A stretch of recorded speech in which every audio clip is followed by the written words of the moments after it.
And they're on their way. Reclamador draws for your lead. Moving up, let's reconcile together with Go Bilis. Moving up, Easing Melody. Then comes Marcus Empire, followed by Don Don's entry. Boss Pogi also in there. Then running by the real Fancy Pool. Moonraker. Next in line is Ranciste Zalazam. Is on the outside. Even now is by the rail. Running second last is Princess Ashley. And trailing the group is entry number 2, Dream Tower.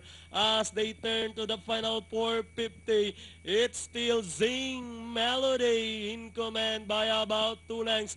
Go, Belize is in second on the outside by the rail. Let's reconcile.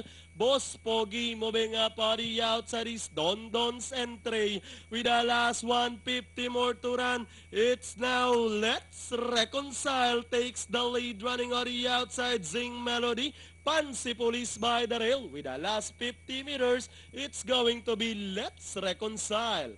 Zing Melody, Fancy Pool, even now, and number 10. Rancy stays close with number 13, Don Don's entry for your Pentapecta.